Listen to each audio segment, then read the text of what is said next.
네, 이현종의 뉴스쇼 6월 4일 목요일 순서 진행하도록 하겠습니다. 제가 지금 한 24시간 이상 좀 깨 있는 것 같습니다. 어제 투표 제가 새벽에 출근해서 지금 이 시간까지 정말 기가 막힌 지금 선거전이 벌어져서 밤새 제가 이 투표 개표 방송을 하느라고 정말 짜릿짜릿한 그런 상황이었습니다. 이 심장이 쫄깃하다는 게 뭐 이런 상황에서 이야기하는 게 아닌가 생각이 듭니다. 자, 여러분들도 마찬가지로 어젯밤 아마 세운 분들이 많을 것 같습니다. 야, 선거가 이렇게 재미가 있나? 이런 묘미가 있나? 라는 것을 아마 많은 분들께서 느끼셨지 않을까 생각이 듭니다. 자, 한동훈 부산 북갑에 출마한 한동훈 후보가 어제 새벽 2시에 역전을 했습니다. 새벽 2시에 역전을 했고요.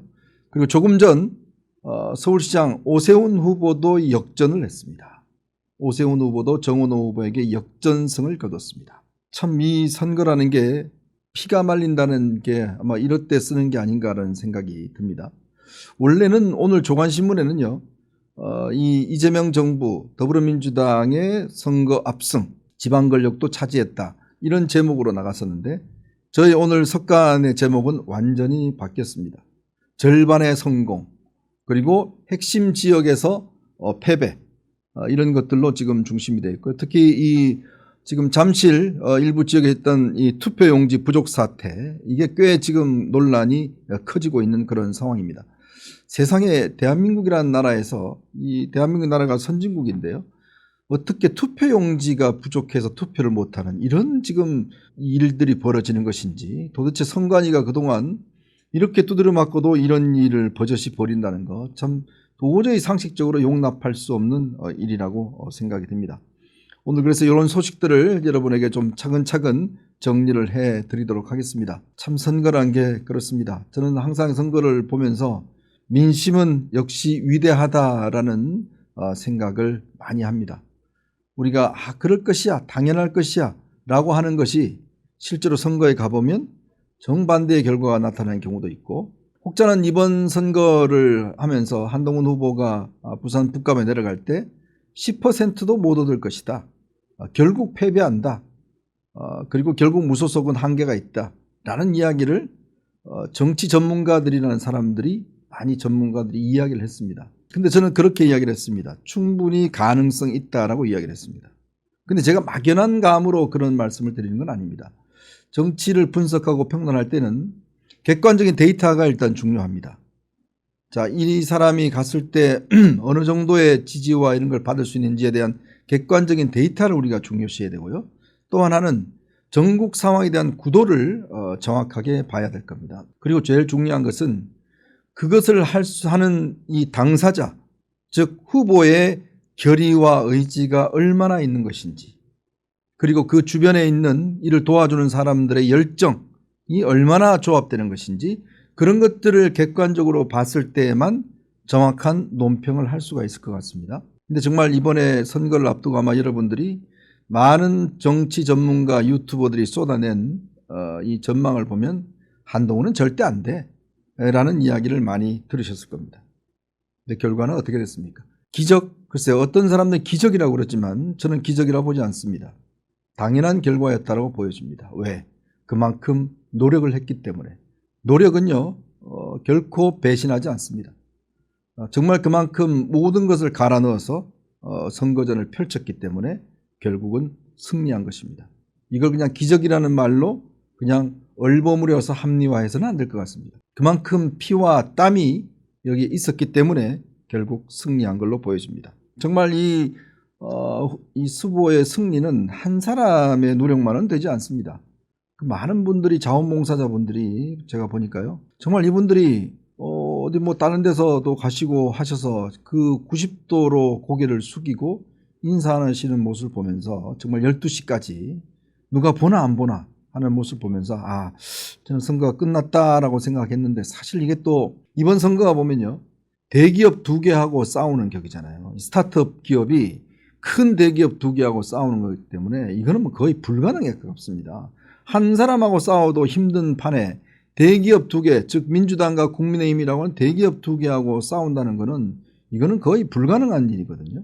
근데 그거를 이뤄냈습니다. 이게 우리 소위 일타 쌍피다라고 이야기를 하고 있죠. 결국 더불어민주당과 이재명 정권이 가장 부담스러워하고 가장 두려워하는 사람, 그리고 장동혁 지도부가 가장 사실은 두려워하고 이 정말 안 왔으면 하는 모든 당력을 쏟아부어서 막았던 사람, 그 사람이 결국은 승리해서 간다는 거, 이건 아마 한국 정치사에 뭐 길이 남을 저는 아마 역전승이 아닌가라는 생각이 드는데요.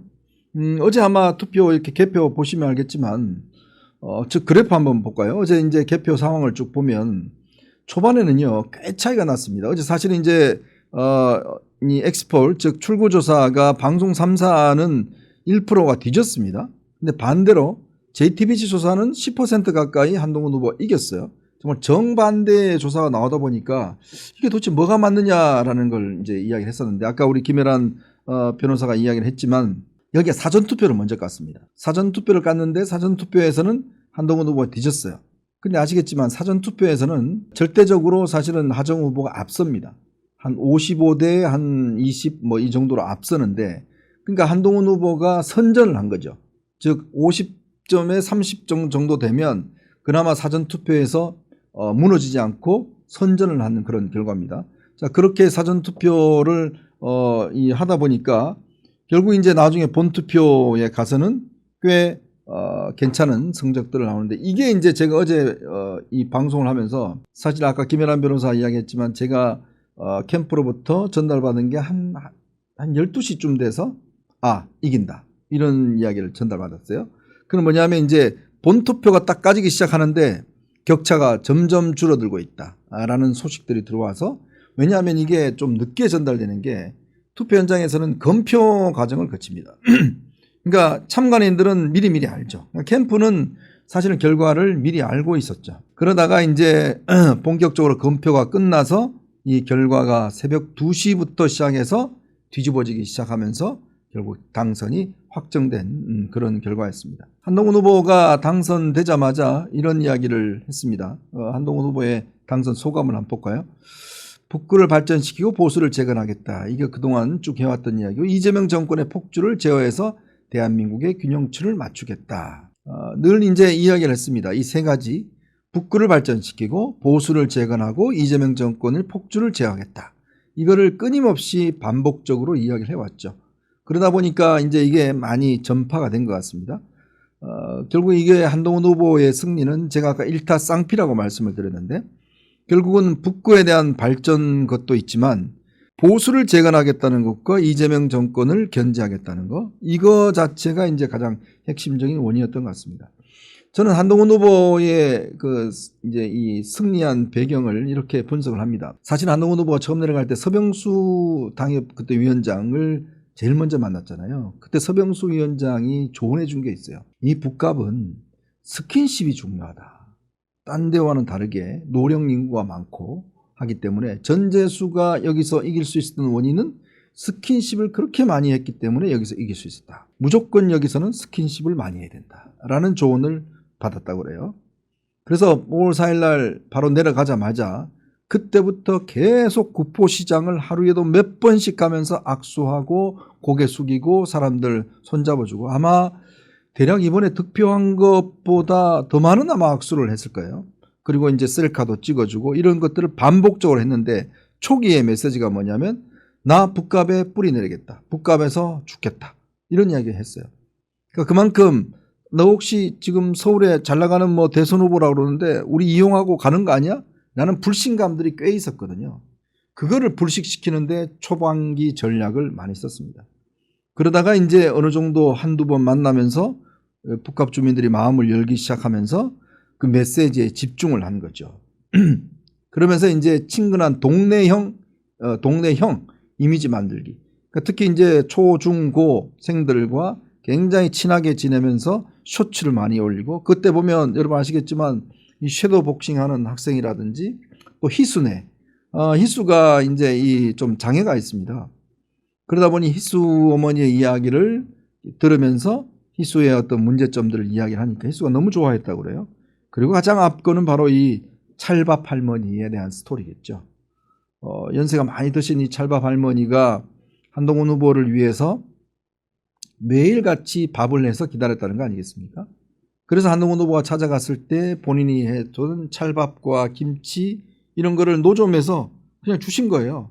보통 이제 후보들 같으면 네 고맙습니다. 다음에 더 먹을게요 라고 나오는데 한동훈 후보가 거기서 털썩 주저앉아서 밥을 먹기 시작한 거예요. 그러면서 이게 이제 그 영상이 굉장히 퍼지면서 이게 하나의 어떤 스토리텔링이 된 겁니다. 즉 노점상의 할머니의 찰밥 할머니가 주신 밥을 먹고 나 청와대 좀 초대해 라고 한 이야기. 그리고 그분이 개소식에도 참석을 했고 마지막 그 피날레 유세에도 참석을 했습니다. 그리고 그 할머니가 사실 한동훈 후보 지지자들의 어떤 뭐 방문의 어떤 그 코스처럼 그렇게 되고 어떤 분들은 거기에 주저앉아서 그 콩 까드리고 뭐 이런 거 일도 하고 나중에 하정우 후보 지지자들이 막 욕설도 하고 그랬다고 그래요. 자, 그런 것들이 중요하게 작용했고 제가 또 뭐 칼럼으로 썼습니다만은 서동요 전략. 즉 어린 학생들에게 야 이게 한동훈이라는 사람 괜찮은 사람이 있어. 그래서 이 학생들이 집에 가서 엄마 아빠 한동훈이라는 사람 왔는데 나 사진 찍었는데 괜찮은 사람 같아. 그 사람 찍어? 라는 이야기. 옛날에 서동이 선화공주를 차지하기 위해서 일부러 노래를 만들어서 이제 뿌려서 선화공주가 이제 쫓겨나니까 결혼했다는 백제무왕의 이야기 있지 않습니까? 그 서동요 전략을 쓴 거죠. 자, 그런 것이었는데 반면에 하정우 같은 경우는 AI 수석이라는 걸로 굉장히 늦게 왔습니다. 근데 본인은 제수형님을 이어받겠다고 왔는데 이게 초기에 오면서 손 탈탈 하는 영상 그게 아마 굉장히 문제됐고 특히 정청래 대표가 이 오빠 문제 이거를 불러일으켰고 중반에 가서는 주식 문제 이게 이제 불거졌습니다. 그럼에도 불구하고 더불어민주당이 어떤 정당입니까? 집권 여당이지 않습니까? 집권 여당의 조직 힘 이거는 무시할 수가 없습니다. 특히 북갑 같은 경우는 전재수 후보가 꾸려놓은 이 조직이 굉장히 많기 때문에 그 조직을 이용을 해서 막판에 굉장히 치고 올라왔던 그런 국면이었습니다. 모르겠습니다. 이제 하정우 후보는 앞으로 계속 북갑에 남아있을지 아니면 또 뭐 이재명 대통령이 장관 정도 시켜줄지는 모르겠습니다만은 정말 이번에 많은 걸 보고 느꼈을 것 같습니다. 가장 망한 사람은 박민식 후보였죠. 다 잃었습니다. 본인의 정치적 미래도 잃고 그동안 쌓아왔던 본인의 어떤 이 명성도 잃고 더군다나 아까 우리 김혜란 변호사가 이야기했지만 이명박 박근혜 대통령을 만난 거 저도 아마 그런 말씀을 드렸는데 이게 역효과가 날 것이다. 왜냐하면 이걸 만나게 되면 본인 지지층을 묶어두는 데는 효과가 있을 거지만 반대로 지금 역효과를 반대로 일으켰는데 이게 부메랑 효과에서 저는 박형준 후보가 이번에 전재수 후보한테 진 배경에는 자 보세요. 오세훈 후보는 장동혁과 선을 그었습니다. 장동혁과 선을 긋고 철저히 독자 노선으로 걸어갔어요. 그러니까 한동훈 후보와의 어떤 노선을 같이 한 거죠. 근데 그래서 오세훈 후보가 이 박형준 후보한테도 지속적으로 이야기했어요. 너 그렇게 가면 안 된다. 너도 지금 나하고 같이 가야 된다. 근데 박형준 후보는 여기는 상황이 달라요. 여기는 보수가 세요. 그러니까 손현보 목사 아들을 갖다가 선대위원장에 영입한다든지 뭐 이런 걸로 하면서 보수 노선을 걸어버렸어요. 그러면서 감동란이라고 하는 이 극우 이 장동혁 친장동혁의 여성과 좀 이상한 유튜브를 했잖아요. 그게 참 상당히 파문이 컸고 막판에는 박근혜 이명박 대통령을 만났는데 문제는 박민식이 끼어들면서 이게 막 엉켜버렸어요. 그리고 아까 김혜란 변호사도 이야기했지만 이게 민주당 지지층들한테 역결집 효과를 줘버린 겁니다. 그러니까 결국 박형준 시장의 저는 이번에 패배의 패착은 어정쩡한 노선 뭔가 명확하지 않은 어정쩡한 노선이 결정적으로 좌우했다라고 보여집니다. 결국 그 노선을 걸었기 때문에 이번에 박형준 시장이 뼈아픈 패배를 했다. 즉 장동혁과 가까운 사람은 떨어지고 장동혁과 멀어진 사람은 당선되는 게 이번 선거에서 가장 상징적으로 보여줄 수 있었던 저는 장면이 아닌가라는 생각이 듭니다. 참 묘하죠. 제가 선거에서 제가 거듭 말씀드리잖아요. 구도가 중요하다는 말씀을 드리는데 사실은 이제 이재명 대통령이 여러 가지 어떤 말로서 패착을 많이 했죠.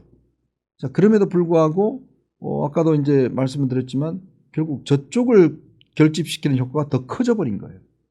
그래서 사실 이번에 대구나 이런 데는 일정 정도 효과가 있었을 겁니다. 근데 반면에 나머지 지역 같은 경우는 꽤 이 두 대통령의 출연이 별로 그렇게 썩 좋지 않는 영향을 미쳤습니다. 자, 그래서 전체 선거 결과를 한번 제가 다시 한번 정리를 해드리겠습니다. 이번에 광역단체장을 보면요, 지금 12대 4 결과. 근데 제가 말씀드렸죠, 반쪽 승리다. 왜? 서울이 졌기 때문에 그렇습니다. 네. 자, 그 다음에 이번에 이 재보궐선거 결과를 한번 볼까요? 보시면 한동훈 후보, 이진숙, 송영길, 김남준 뭐 쭉 있는데, 자, 이 중에서 14명의 의석이 있는데요. 이 중에서 사실은 13대 1이었습니다. 한석만 국민의힘 거고 나머지 13석은 전부 다 민주당 거였어요. 근데 이번에 결과를 보면 국민의힘이 4석을 가져갔습니다. 국민의힘 4석을 가져갔고 이게 플러스 한동훈 후보 하면 5석 있죠. 그러면 결국은 9석을 민주당이 수성을 한 결과밖에 안 됩니다. 즉 민주당 입장에서는 의석을 잃은 그런 결과로 보여집니다. 결국은 이번 선거에서 보면 재보궐선거에서도 결국 성과를 얻지 못했던 게 원인이었다고 봅니다. 자, 그래서요, 이제는 오세훈 시장 이야기를 좀 해보도록 하겠습니다. 자, 오늘 오세훈 시장이 조금 전에 정말 여기요, 정말 치열했습니다. 오세훈 시장 같은 경우는 48.95%, 48.33%, 95%. 이게 2012년도예요. 당시에 그 한명숙 후보와 대결할 때 오세훈 시장이 그때 그 패배 선언을 했어요. 강남 개표를 앞두고 패배 선언을 해버렸어요. 워낙 온사해지니까. 근데 강남 뚜껑을 딱 열었는데 완전히 몰표가 쏟아진 겁니다. 그래서 0.6%로 이겼습니다. 그게 이번에 또다시 재현이 된 것 같아요. 이번에도 보면 지금 강남, 서초, 송파, 그리고 막판에요. 이게 지금 개표가 진행되면 동작, 그 다음에 목동, 영등포 이런 쪽에서 오세훈 후보 득표가 상당히 많이 나오면서 지금 정원호 후보를 뒤집어 버린 겁니다. 이 결과는 결국은 처음에 출발했을 때 그 표차와 그 다음에 오세훈 후보가 지금 이긴 그 표차를 보면 꽤 큰 표차가 많이 나지 않습니까? 그러니까 그만큼 오세훈 후보의 정말 5선 관록이 있다라고 보여집니다. 오세훈 후보는 좀 전에 기자회견을 하고 서울시장으로 다시 직무가 복귀가 돼서 곧바로 시장 업무에 들어갔습니다. 역시 이 서울은요, 부동산 문제가 컸던 것 같습니다. 지금 특히 이재명 정부가 행했던 이 전월세가 지금 뭐 완전히 지금 막혀버렸잖아요. 그 다음에 대출 규제라든지 이 부동산 문제. 지난번 5월 양도세 그 2주택 그 폐지인가요? 그 아주 이재명 대통령이 아주 큰 소리 치면서 뭐 집 가진 사람을 거의 악마화했지 않습니까? 그런 게 아마 큰 영향을 미친 것 같고 2030이 이번에 지지가 많았습니다. 저는 그래서 이거를 스벅 사태, 즉 스타벅스 사태의 영향이라고 봅니다. 이재명 대통령이 스타벅스 사태가 있을 때 정말 무슨 뭐 아주 이 장사치 뭐 운운하면서 굉장히 강하게 공격을 했고 신세계를 정영진을 공격을 했고 거기에 행안부 각 부처가 나서서 불매운동을 막 했잖아요. 5.18 문제와 가지고. 근데 2030 입장에서는 아니 내가 커피 좋아서 마시는데 왜 그걸 정부가 불매운동하고 대통령이 저렇게 악마화해? 그러니까 이 2030들은요 자기의 자유가 침해되는 것을 정말 싫어합니다. 그리고 공정의 가치가 훼손되는 걸 정말 싫어해요. 그래서 이번에 보면 저는 2030의 어떤 이런 표를 가져올 수 있는 원인은 이 스벅 사태가 원인이었다고 봅니다. 거기에 이재명 대통령이 선거를 독려한다고 하면서 이 X에다가 아주 그 독서를 해놨어요. 플라톤의 이야기를 빗대서 이재명 대통령이 이야기를 했습니다. 그거 한번 준비되어 있는 거 볼까요? 네, 이게 이재명 대통령이 그 X에다가 글을 올려서 마치 플라톤은 저질에게 이 지배당할 것이다. 그리고 이 야당을 마치 정말 엄청난 저질 집단으로 규정을 해버렸어요. 거기에다가 지난 국무회의 때 검찰총장 구자현 검찰총장 대행한테 검찰이 잘못하면 그 공소 같은 거 취소해야 되는 거 아니에요? 라는 이야기를 했어요. 이 공소 취소 문제를 스스로 더 이슈화해 버렸어요. 그러다 보니까 막판에 투표율이 지금 작년에 그 지난 지방선거에 비해서 10% 올라갔잖아요. 저는 이거 보수 결집이라고 봅니다. 보수층들이 투표를 많이 했다고 봐요. 더 많이. 그 이유는 지금 좀 이따 이야기하는 지금 강남 사태도 있지만 투표용지 사태도 있지만 결국 보수가 왜 자기가 그걸 공소 취소하지? 이런 거에 대한 어떤 불만들이 정말 이 내재되어 있으면서 이게 선거에 저는 상당한 영향을 미쳤다. 왜? 결국 이재명 대통령이 선거를 상당히 이런 식으로 망쳤다. 이게 오만해서 그렇습니다. 오만해서 야, 내 지금 지지율 60%인데 지금 내가 뭐 말을 하는데 뭐가 문제야? 라는 게 있는데 국민들은 그렇지 않습니다. 오만하면요. 국민들은 반드시 심판하게 돼 있습니다. 저는 그래서 이게 앞으로 당청 간 갈등의 저는 요소가 될 거로 봐요. 왜? 정청래 대표가 했던 이원택은 당선됐잖아요. 전북지사로. 근데 이재명 대통령이 막 본인이 주도해서 선거에 개입을 해갖고 이 선거를 이재명 선거로 만들어 갔잖아요. 근데 그게 실패했지 않습니까? 서울시장 떨어졌죠. 재보궐선거 이렇게 성적 좋지 않죠. 그러면 당내에서 대통령이 너무한 거 아니야 지금? 이런 데 대한 아마 불만들을 나올 거로 보여집니다. 자, 그래서 이 결국은 한동훈과 오세훈의 승리는 일단 장동혁과 거리를 둔 사람은 이겼다라는 거. 그 다음에 명픽 후보들이 다 픽픽 쓰러졌다. 즉 정원호 후보. 이재명 대통령 키운 명픽 후보 아닙니까? 본인이 성동구청장 일 잘하는 성동구청장 일 잘하는 후보. 근데 여러분 서울시장은요 조금 격을 높여야 됩니다. 그런 것도 있을 것 같아요.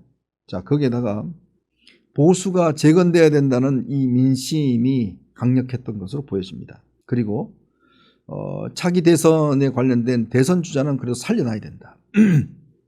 즉 까치밥은 살려둬야 된다라는 이 보수 유권자들의 아마 결단이 있었던 걸로 보여집니다. 결국 이 한동훈 오세훈의 승리는 저는 이렇게 정리를 할 수가 있을 것 같습니다.